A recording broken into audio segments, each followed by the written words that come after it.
Tali merah di atas belandar. Malam di Gunung Kidul selalu menghadirkan keheningan yang berbeda dari tempat lain. Di antara perbukitan kapur yang membentang, langit terasa lebih dekat. Seakan siapapun bisa meraih bintang hanya dengan menjulurkan tangan. Namun, di balik keindahannya, ada satu legenda yang membuat orang-orang enggan menatap langit terlalu lama pada malam tertentu. Pulung gantung. Mereka percaya ketika bola api merah menyala melintas di atas desa, itu adalah pertanda maut. Seseorang akan memilih jalan sunyi, menggantung dirinya sendiri. Tidak ada yang tahu mengapa, tapi kisah itu turun-temurun dipercaya. Arif, seorang mahasiswa perantau dari Yogyakarta, pulang ke rumah neneknya di sebuah dusun kecil di Gunung Kidul. Ia memutuskan menginap selama liburan semester. Desa itu tenang, penuh sawah dan ladang jagung yang mulai menguning. Rumah neneknya berdinding kayu, lantainya masih plester semen kasar, dan lampu temara menggantung di ruang tengah. Kalau malam, jangan keluyuran jauh, Rif, pesan neneknya pada malam pertama. Apalagi kalau kau lihat ada cahaya merah di langit, itu tandanya pulung gantung sedang mencari mangsa.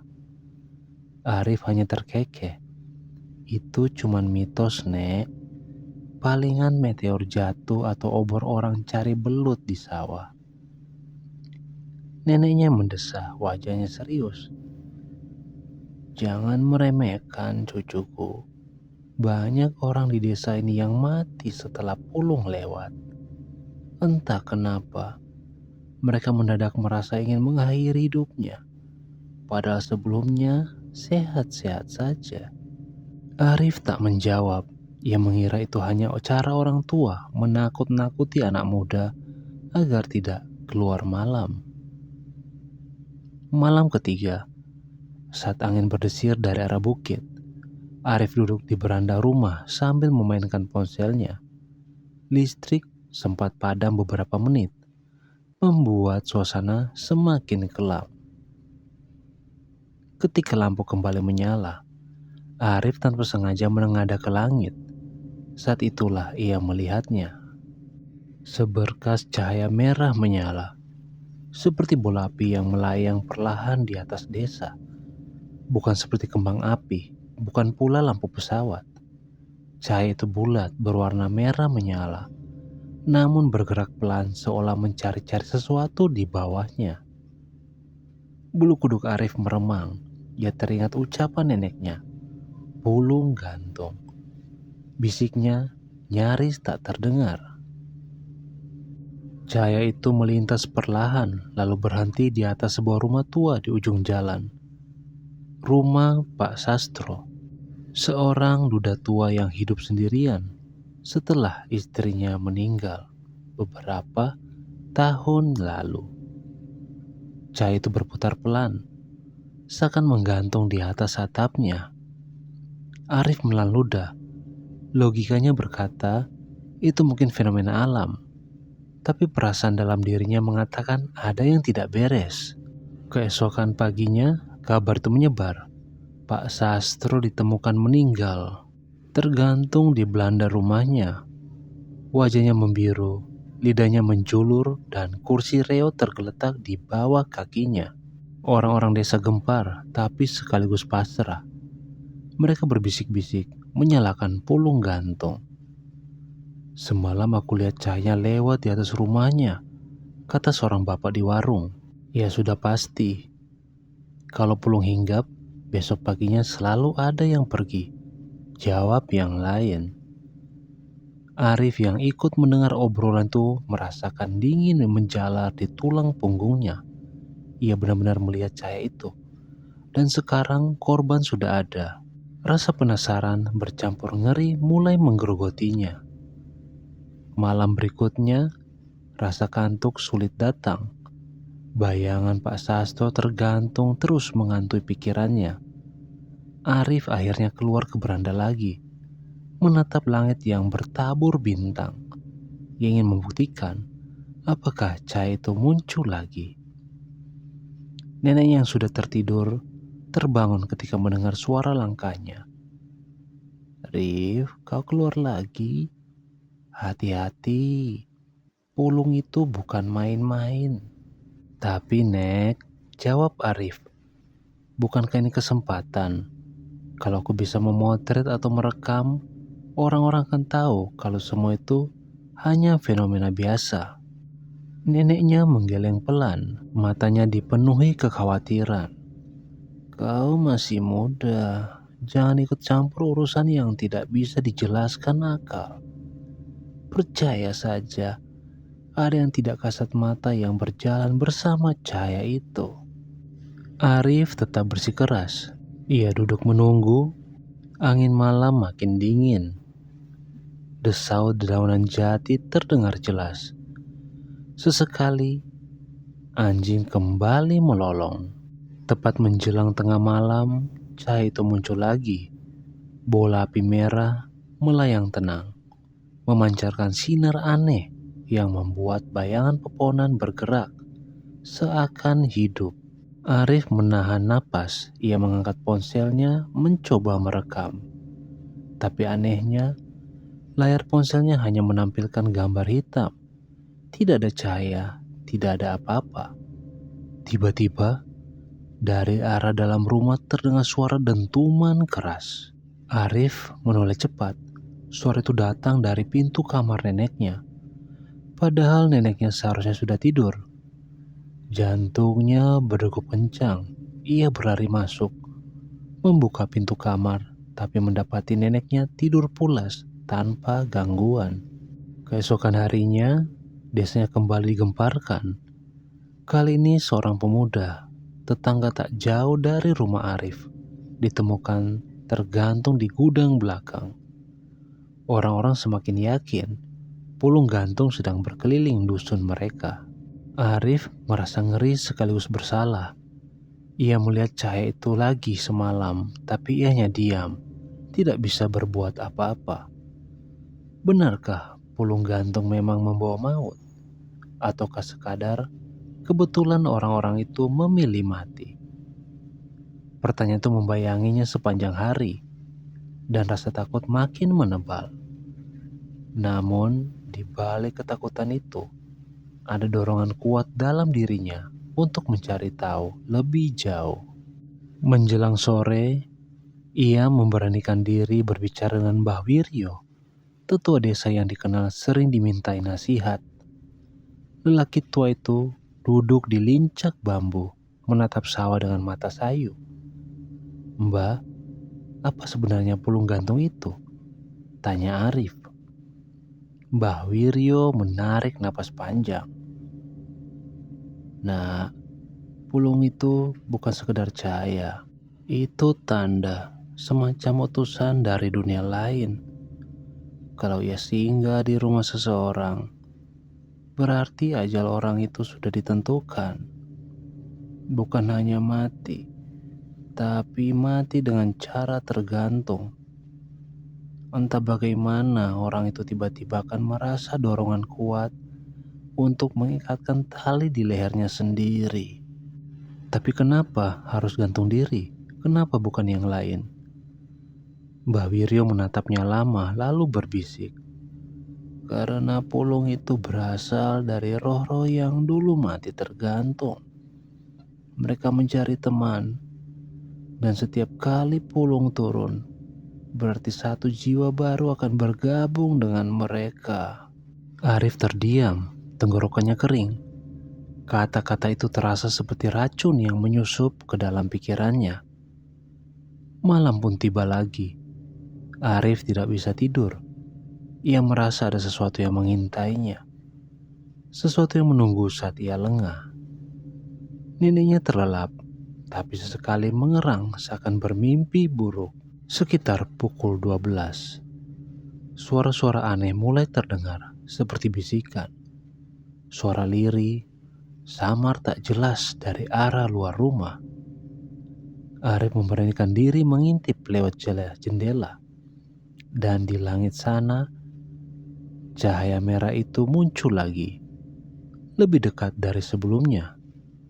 Seolah menggantung tepat di atas rumah neneknya. Jantung Arif berdegup kencang. Kali ini bukan hanya rasa ngeri, tapi juga firasat buruk. Pulung gantung sedang mencari mangsa baru. Dan rumah neneknya yang menjadi sasaran. Cahaya merah itu menggantung lama di atas rumah nenek Arif. Seperti bara api, ia berputar pelan, memancarkan sinar redup, namun menusuk pandangan. Arif terpaku, tak mampu mengalihkan mata. Semakin lama ia menatap, semakin aneh perasaannya. Ada suara-suara kecil berbisik di telinganya, meski tak ada siapapun di dekatnya. Bisikan itu samar, namun jelas terasa berasal dari cahaya itu. Sudah waktunya, ikutlah. Rasa sakit akan hilang, semua beban lenyap. Arif terlonjak, menutup telinga. Dadanya sesak, seolah tali kasar sudah melilit lehernya. Ia mundur menjauh dari jendela. Keringat dingin mengucur. Tiba-tiba, pintu kamar nenek berderi terbuka. Dari dalam, neneknya muncul dengan mata kosong. Langkahnya goyah, seakan ia bukan dirinya sendiri. Di tangannya, entah sejak kapan, ada seutas tali tambang. "Nek!" Arif berteriak panik. Neneknya tidak menjawab, hanya berjalan menuju belandar kayu di ruang tengah, seperti orang yang kerasukan. Arif segera merebut tali itu, mengguncang tubuh neneknya. "Nek, sadar Nek, jangan lakukan ini." Namun neneknya meronta, suaranya parau. "Aku harus pergi." Dengan sekuat tenaga, Arif berhasil menarik neneknya kembali ke kamar. Ia membaringkannya di ranjang, memegangi tangannya erat-erat. Lama-lama, mata neneknya kembali normal. Napasnya terengah, seperti baru saja terbangun dari mimpi buruk. "Apa yang terjadi barusan, Rif?" Tanyanya linglung. Arif tidak menjawab. Ia hanya bisa menatap jendela dengan wajah pucat. Cahaya merah itu telah lenyap. Keesokan harinya, kabar kembali menggebarkan desa. Kali ini bukan orang asing, melainkan sepupu jauh Arif. Seorang gadis muda bernama Ratna ditemukan tergantung di pohon jati dekat sawah. Arif merasa dunia mulai menyempit. Pulung itu semakin dekat, semakin berani menyentuh orang-orang yang dikenalnya. Ia tak lagi bisa menganggap ini sekedar kebetulan.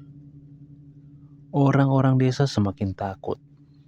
Banyak yang memilih mengunci diri sejak senja, menyalakan kemenyan, atau menggantungkan daun kelor depan rumah sebagai penangkal. Namun Arif justru semakin terdorong untuk mencari tahu. Malam itu, ia mendatangi Mbah Wiryo lagi. "Mbah, semalam pulung itu hinggap di rumah saya. Nenek saya hampir saja." Suara Arif tercekat, tak sanggup melanjutkan. Mbah Wiryo menatapnya dalam-dalam. "Kalau begitu, waktumu tidak banyak, Nak. Pulung itu sudah menandai keluargamu. Apa tidak ada cara menghentikannya?" Arif memohon. Orang tua itu terdiam lama, lalu berkata, "Pulung tidak bisa dihentikan. Ia seperti surat panggilan dari dunia lain. Kalau sudah ditunjuk, satu-satunya jalan adalah menerima. Kecuali apa, Mbah?"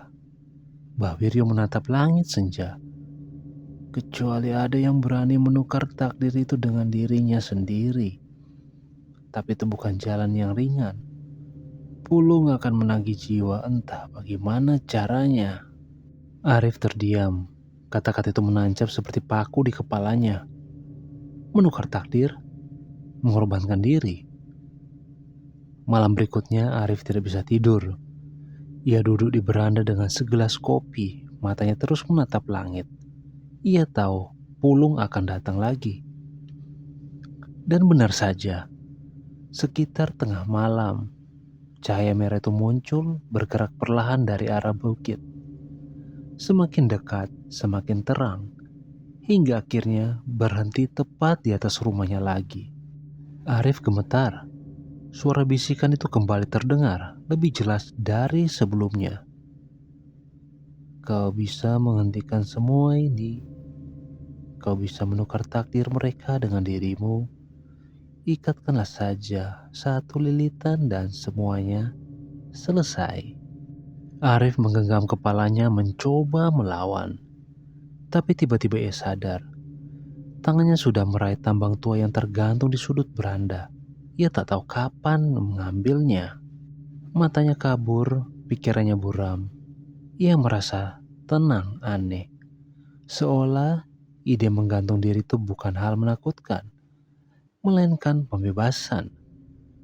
Tepat saat ia hampir melingkarkan tali ke leher, suara keras memanggil dari belakang. Arif, neneknya berdiri di pintu. Wajahnya pucat tapi matanya penuh ketegasan. Jangan kau dengarkan, itu bukan suaramu sendiri.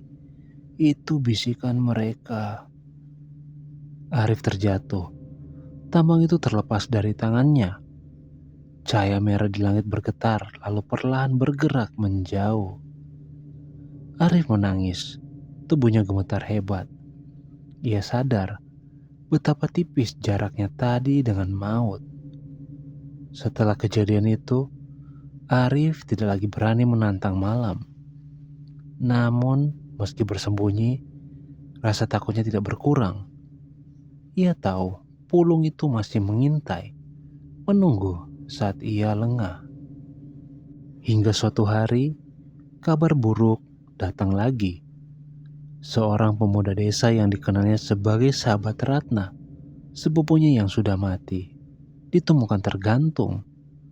Orang-orang bilang ia melakukannya karena merasa dihantui mimpi Ratna setiap malam.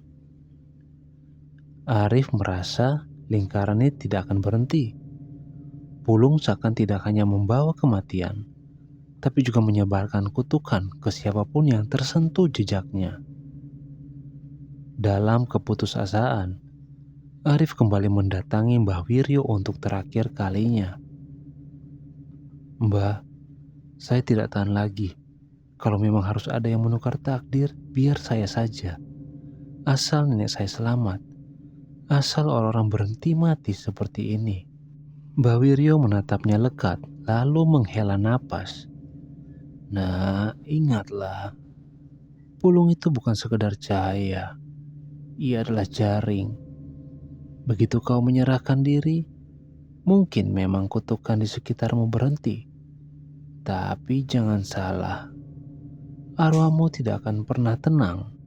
Kau akan ikut menjadi bagian dari mereka, menunggu mencari teman baru. Arif terdiam, tenggorokannya kering.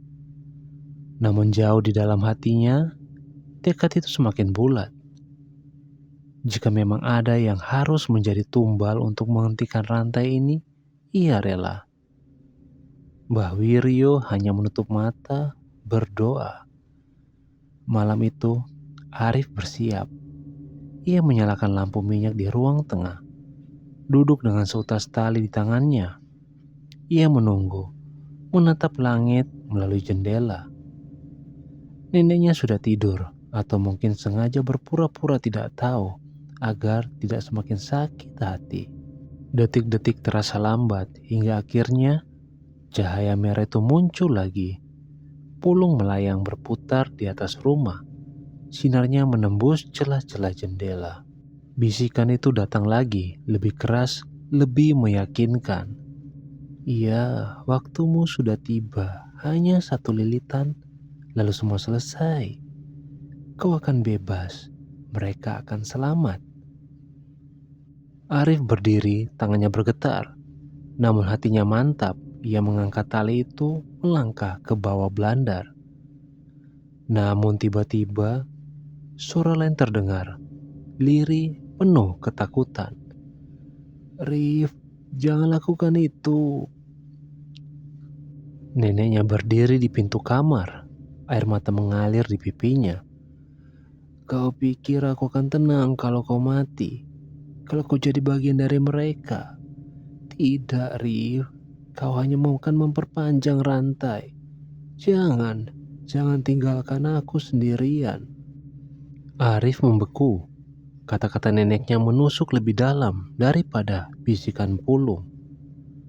Ia melepaskan tali itu, jatuh terduduk di lantai.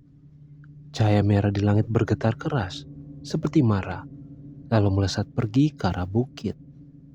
Namun sebelum benar-benar lenyap, Arif sempat melihat sosok-sosok hitam bergerak di dalam cahaya itu. Bayangan tubuh tergantung, melayang dan wajah pucat dan mata kosong menatapnya. Salah satunya mirip Ratna. Arif menutup wajahnya dengan kedua tangan. Tubuhnya gemetar hebat. Ia sadar, kutukan ini belum selesai. Sejak malam itu, kehidupan Arif menjadi berbeda. Bayangan sosok-sosok tergantung di dalam cahaya merah selalu menghantui pikirannya.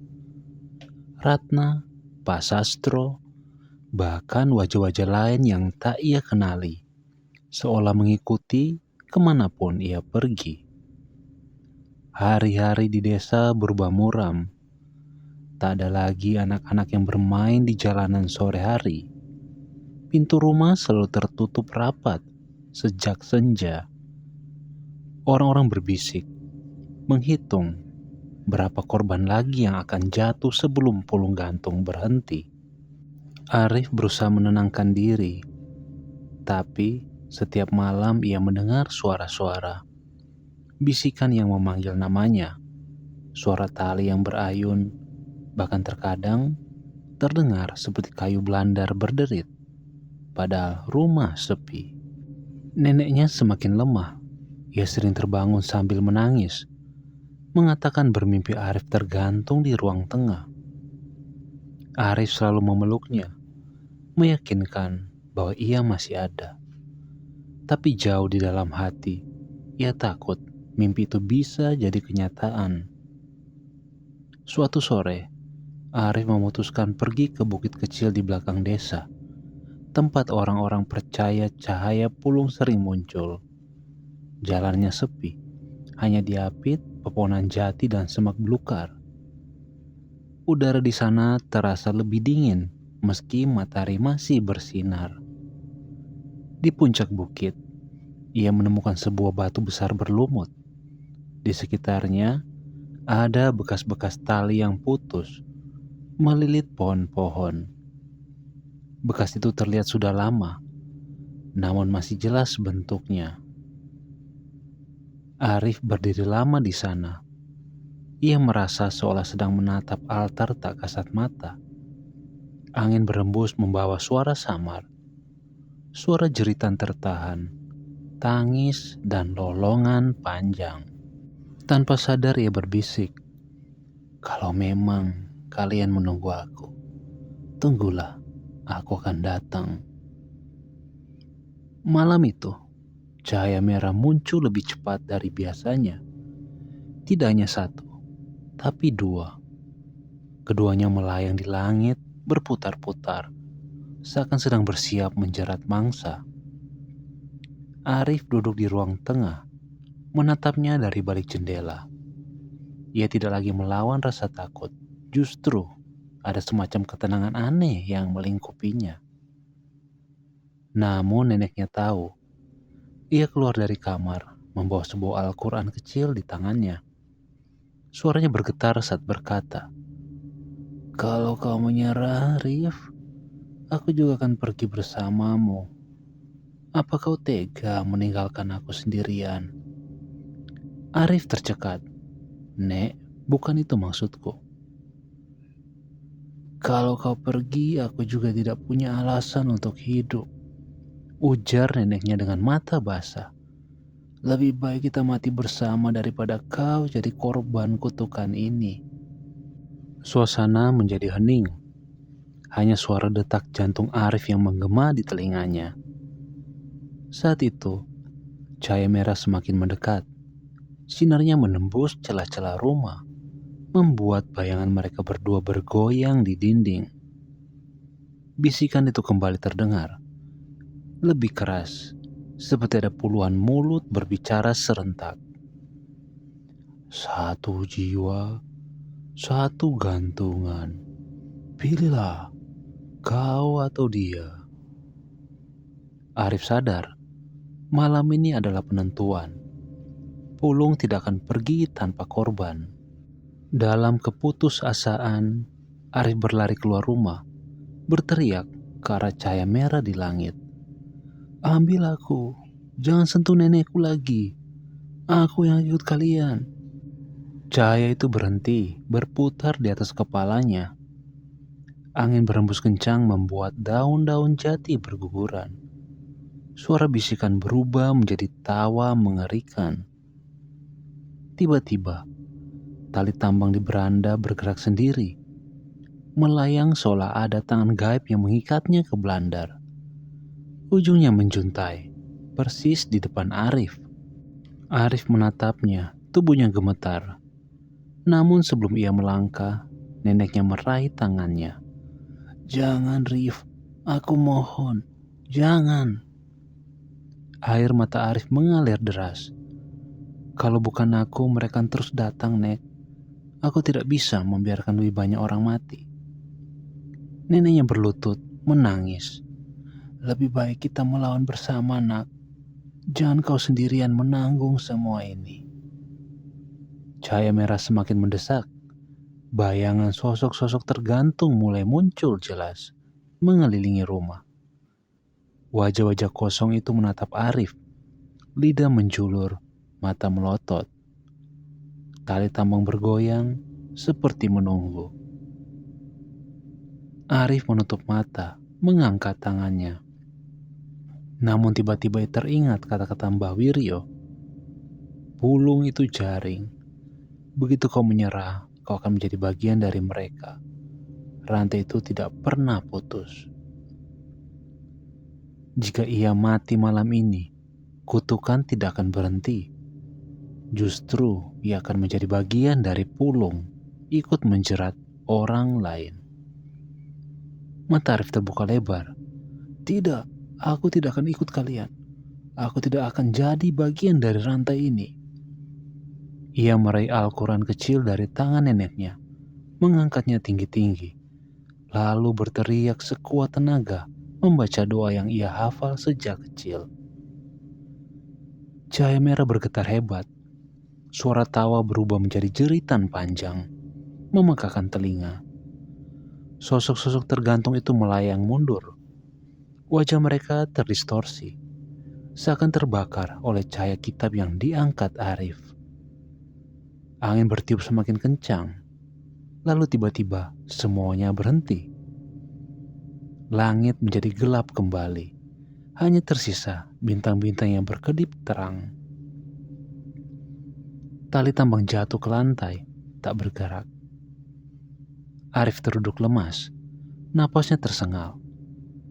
Neneknya memeluk erat, menangis lega. Esok paginya, kabar mengejutkan menyebar. Tidak ada korban baru. Malam itu, tidak ada yang ditemukan tergantung. Orang-orang mulai berani keluar rumah, meski masih dengan wajah waspada. Mbah Wiryo datang menemui Arif. Ia tersenyum tipis, berkata, "Kau berani melawan, Nak. Tidak banyak yang bisa. Mungkin rantai itu patah untuk sementara. Tapi ingat, Pulung tidak pernah benar-benar hilang. Ia hanya menunggu waktu untuk kembali." Arif mengangguk pelan. Ia tahu, pertempuran belum selesai.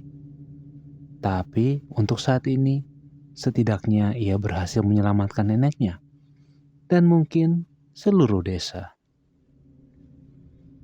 Malam berikutnya, Arif duduk di beranda menatap langit berbintang. Tidak ada cahaya merah, tidak ada bisikan, hanya suara jangkrik dan angin lembut. Namun jauh di dalam hati, ia tahu sesuatu masih mengintai. Sesekali dari sudut matanya, ia merasa melihat bayangan tali berayun di belandar.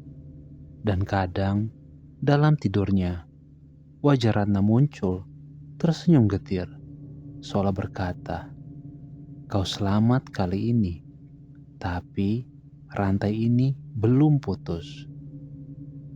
Arif terbangun dengan keringat dingin, menatap gelap yang pekat. Malam di Gunung Kidul kembali sunyi, tapi di atas bukit jauh di sana, seberkas cahaya merah tampak berkedip-kedip, seakan menunggu kesempatan.